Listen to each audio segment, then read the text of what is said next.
ಇವತ್ತು 7th March ನಾವು ಗೃಹಲಕ್ಷ್ಮಿ ಸ್ವಾಭಿಮಾನ ಅಭಿಯಾನ ಅಂತರ್ಗತ NGO ಮೀಟ್ ಮತ್ತು ಪ್ರೇರಣಾ ಸಮ್ಮಾನ್ ಅಂತ ಒಂದು ಆಯೋಜನ ಮಾಡ್ತಾ ಇದ್ದೀವಿ. ಇದೆಲ್ಲ ನಮ್ಮ ಟೀಮ್ ಮೆಂಬರ್ಸು, ಕ್ಯಾಬಿನೆಟ್ ಮೆಂಬರ್ಸು ಇವತ್ತು ನನ್ನ ಜೊತೆಯಲ್ಲಿ ಇದ್ದಾರೆ. ಈ ಅಭಿಯಾನದಲ್ಲಿ ಎಷ್ಟೊಂದು ಮಹಿಳೆ ಸಂಸ್ಥೆಗಳಿದ್ದಾರೆ, ಅವರು ಏನು ಕೆಲಸ ಮಾಡ್ತಾ ಇದ್ದಾರೆ ಅವರನ್ನು ನಾವು ಸನ್ಮಾನಿಸ್ತಿರ್ತೀವಿ. ಪ್ರೇರಣಾ ಸಮ್ಮಾನ ಅಂದರೆ ತಾಯಿಯಿಂದ ಬರೋ ಸಂಸ್ಕಾರ ಮಕ್ಕಳು ಹೇಗೆ ಇಟ್ಕೊಳ್ತಾರೆ, ಅವರು ಸ್ಪಿರಿಚುವಲ್ ಲೈಫ್ನ ಹೇಗೆ ಇಂಪ್ರೂವ್ ಮಾಡ್ತಾರೆ. ಅದಕ್ಕೆ ನಮ್ಮ ಕ್ಷೇತ್ರದಿಂದ 3 ಜನ ಮಕ್ಕಳು ವೈರಾಗಿಯಾಗಿ ಈಗ ಸಾಧು ಸಂತರ ಅಂತ ಆ ರೂಟಕ್ಕೆ ಹೋಗಿದ್ದಾರೆ. ಅದಕ್ಕೆ ಆ ತಾಯಿಯನ್ನು ನಾವು ಸನ್ಮಾನಿಸುತ್ತೇವೆ. ಆಮೇಲೆ NGO ಜೊತೆಯಲ್ಲಿ ನಾವು ಡಿಸ್ಕಷನ್ ಪ್ಯಾನಲ್ ಟಾಕ್ ಶೋ ಮಾಡಿ ಡಿಸ್ಕಷನ್ ಮಾಡ್ತೀವಿ. ಹೇಗೆ ವಿಮೆನ್ಸು ತಮ್ಮ ಅಧಿಕಾರವನ್ನು ಹೇಗೆ ಪಡಿಬೋದು, ಹೇಗೆ ಅವ್ರನ್ನ ಯೂಸ್ ಮಾಡಬೇಕು. ಅವ್ರಿಗೆ ಇನ್ನೂ ಭೀಮಾ ಪೆನ್ಷನ್ ಯೋಜನಾ ಅದೆಲ್ಲ ಅಷ್ಟೊಂದು ಜಾಗೃತಿ ಇಲ್ಲ. ಅದಕ್ಕಾಗಿ ತುಂಬ ಗೆಸ್ಟನ್ನು ನಾವು ಕರೆದಿದ್ದೀವಿ. Doctor Lakshmi Srihari, she is active social activist. ಅವರು ಬರ್ತಾರೆ, ಅವರು ನಮ್ಮನ್ನು ಪ್ರಶಿಕ್ಷಣ ನೀಡುತ್ತಾರೆ. ಪೆನಲಿಸ್ಟ್ದಲ್ಲಿ CS ದೀಪಿಕಾ ಜೈನ್ ಅಂತ, ಆಮೇಲೆ ನಮ್ಮ BJS ಮಹಿಳಾ ಮೋರ್ಚಾ ಪಾಸ್ಟ್ ಪ್ರೆಸಿಡೆಂಟ್ ಮತ್ತು ಸಮಯ ಫೌಂಡೇಶನ್ನಿಂದ ಶ್ರೀಮತಿ ಕಾವೇರಿ ಕೇದಾರ್ ಅವರು ಬರ್ತಾರೆ. ಅವರು ಸರ್ಕಾರದಿಂದ ನಮ್ಗೆ ಏನೇನು ಯೋಜನೆ ಇದೆ ಮಹಿಳೆಯರಿಗೆ, ಏನು ಪೆನ್ಷನ್ ಯೋಜನೆ ಇದೆಯಾ, ಭೀಮಾ ಯೋಜನೆ ಇದೆ. ಈಗ ನರೇಂದ್ರ ಮೋದಿ ಅವರು ಸ್ಮಾಲ್ ಸ್ಕೇಲ್ ಎಂಟರ್ಪ್ರೆನರ್ಗಾಗಿನೂ ಪ್ರಮೋಟ್ ಮಾಡ್ತಾ ಇದ್ದಾರೆ. ಅದ್ರ ಬಗ್ಗೆ ಅವರು ನಮಗೆ ತಿಳಿಸುತ್ತಾರೆ. ಆಮೇಲೆ ಅವರೊಬ್ಬರು ಪ್ರಯಾಸ್ ಫೌಂಡೇಶನ್ನಿಂದ ಶ್ರೀಮತಿ ಕಿರಣ್ ನಾಗೋರಿ ಅಂತ, ಅವ್ರು ಒಂದು ಆ್ಯಕ್ಟಿವ್ ಎಂಟರ್ಪ್ರೆನರ್.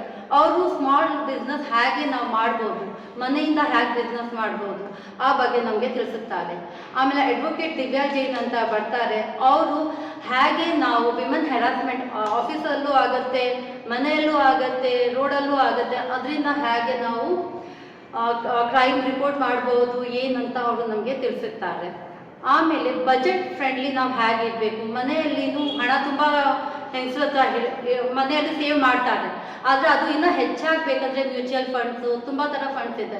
ಅದ್ರ ಬಗ್ಗೆ ನಮಗೆ CS ದೀಪಿಕಾ ಜೈನ್ ಅವರು ಹೇಳ್ತಾರೆ. ಈ ಥರ ಮಹಿಳೆಯವ್ರಿಗೆ ಜಾಣಕಾರಿ ಎಲ್ಲ ನೀಡಿ ಅವ್ರಿಗೆ ಇನ್ನೂ ಏನೇನು ಅವ್ರ ರಿಕ್ವೈರ್ಮೆಂಟ್ಸ್ ಇದೆ ಆ ಥರ ಎಲ್ಲ ನಾವು ಮಾತಾಡಿಸ್ಕೊಂಡು NGOs ಏನು ಕ್ವೆಶನ್ಸ್ ಇದೆ ಆ ಪ್ಯಾನಲ್ ಅವರು ಅವ್ರಿಗೆ ಸೊಲ್ಯೂಷನ್ ಕೊಡ್ತಾರೆ. ಅದಾದಮೇಲೆ ತುಂಬ ಜನ ಹೆಂಗಸರು ತಪಸ್ಸೆಯನ್ನು ಮಾಡ್ತಾರೆ. ನಮ್ಮ ಜೈನ ಧರ್ಮದಲ್ಲಿ ವರ್ಷ ಉಪವಾಸ ಒಂದಿನ ಊಟ ಮಾಡೋ ಥರನೂ ಇದೆ. ಆ ಮಹಿಳೆಯರನ್ನು ನಾವು ಈ ಫೀಲ್ಡ್ ಇವತ್ತು ಸನ್ಮಾನಿಸುತ್ತೀವಿ. ಈ ಥರ ಕನ್ಯಾಮಂಡಲನು ನಮ್ಮ ಜೊತೆಯಲ್ಲೇ ಕೆಲಸ ಮಾಡ್ತಾ ಇದ್ದಾಳೆ. ಕನ್ಯಾಮಂಡಲದಲ್ಲಿ ನಾವು ಕನ್ಯಾ ಸುರಕ್ಷಾ ಅಭಿಯಾನ ಅಂತ ಒಂದು ನಡೀತಾ ಇದ್ದೀವಿ. ಈಗ ತುಂಬ ಶಾರ್ಟ್ಲಿ ಕನ್ಯಾ ಸುರಕ್ಷಾ ಸರ್ಕಲ್ ಯಶವಂತಪುರದಲ್ಲಿ ಓಪನ್ ಆಗುತ್ತೆ. ಅದರಲ್ಲೂ ನಾನು ನಿಮ್ಮನ್ನೆಲ್ಲರೂ ಕರೆಯೋದು ಇಚ್ಛೆ ಪಡಿತೀವಿ. ಅದಾದಮೇಲೆ ಹೆಲ್ತ್ ಅಂತ ನಮ್ಮ ಪ್ರೆಸಿಡೆಂಟ್ ನಿಮ್ಮನ್ನು ತಿಳಿಸಿದ್ರು, ಸರ್ವೈಕಲ್ ಕ್ಯಾನ್ಸರ್ ಕ್ಯಾಂಪ್ ಅಂತ ಒಂದು ಕ್ಯಾಂಪ್ ಹೆಡ್ ಮಾಡಿದ್ವಿ. ಅದು ಕ್ಯಾನ್ಸರ್ ಡೇದಲ್ಲೇ ಇತ್ತು. ಆ ಕ್ಯಾನ್ಸರ್ ಡೇ ಅಲ್ಲಿ ಮಾಡಿದ್ದು ನಮಗೆ ಪೂರ್ತಿ ಅಖಿಲ ಭಾರತೀಯ ತೀರಾಪಂಥ್ ಮಹಿಳಾ ಮಂಡಲ್, ನಮ್ಮ ನ್ಯಾಷನಲ್ ಮಹಿಳಾ ಮಂಡಲ್ಗೆ ಗಿನ್ನಿಸ್ ಬುಕ್ ಆಫ್ ವರ್ಲ್ಡ್ ರೆಕಾರ್ಡಲ್ಲಿ ಸನ್ಮಾನಿಸಿದ್ರು. ಈ ಥರ ನಾವು ತುಂಬ ಆಯಾಮದಲ್ಲಿ ಕೆಲಸ ಮಾಡ್ತಾ ಇರ್ತೀವಿ. ಆ ಥರ ನಾವು ನಮ್ಮ ಟಚ್ ಸೊಸೈಟಿ ಜೊತೆಯಲ್ಲಿ ಇರುತ್ತೆ, ಕನೆಕ್ಟ್ ಆಗಿ ಇರ್ತೀವಿ. ಕನೆಕ್ಟ್ ಆಗಿ ನಾವು ಗೃಹಿಣಿಯರು ಆಗಿನೂ ಈ ಥರ ನಾವು ಸೋಷಿಯಲ್ ವರ್ಕ್ ಮಾಡ್ತಾ ಇರ್ತೀವಿ. ಇವತ್ತು ನೀವೆಲ್ಲರೂ ಬಂದಿದ್ದೀರಾ, ನಿಮ್ಮೆಲ್ಲರಿಗೂ ತುಂಬ ಧನ್ಯವಾದ. Introduce my mandal president Shrimati Rekha Pitlar to address you. ನಮಸ್ಕಾರ. ಗೃಹಲಕ್ಷ್ಮಿ ಸ್ವಾಭಿಮಾನ್ ಅಭಿಯಾನ ಅಂತರ್ಗತ ನಿಮ್ಮೆಲ್ಲರ ಸ್ವಾಗತ. ನನ್ನ ಹೆಸರು ರೇಖಾ ಜೈನ್. ನಾನು ಯಶವಂತಪುರ ಮಹಿಳಾ ಮಂಡಲ್ ಪ್ರೆಸಿಡೆಂಟ್. ಈ कार्यक्रमದ उद्देश्य इदिदे, इस अभियान का मुख्य उद्देश्य है कि गृहिणी को केवल घर संभालने वाली न मानकर उसे समान आत्मविश्वास और अधिकारों के साथ एक सशक्त व्यक्ति के रूप में स्थापित किया जाए. गृहिणी के द्वारा किए गए घरेलू कार्यों को समाज और अर्थव्यवस्था में योगदान के रूप में मान्यता दिलाना. महिलाओं में यह भावना जागृत करना है कि उनका श्रम, समय और त्याग मूल्यवान है. परिवार, समाज और प्रशासन तीनों स्तरों पर गृहिणी के अधिकारों पर विचार और संवाद का आगे बढ़ाना. आत्मनिर्भरता का अर्थ केवल कमाई तक सीमित न रखकर निर्णय लेने की क्षमता, आत्मसम्मान और सुरक्षा तक विस्तृत करना। ನಮ್ಮದು ಎನ್ ಜಿ ಒನು ರಿಜಿಸ್ಟರ್ ಆಗಿದೆ. ಈಗ ನಾವು ಸ್ವಲ್ಪ ದಿನ ಮುಂಚೆ ಸುಮಾರು ಸರ್ವೈಕಲ್ ಕ್ಯಾನ್ಸರ್ ಟೆಸ್ಟ್ ಮಾಡಿಸಿದ್ವಿ. ಸುಮಾರು 117 ಹೆಂಗಸರಿಗೆ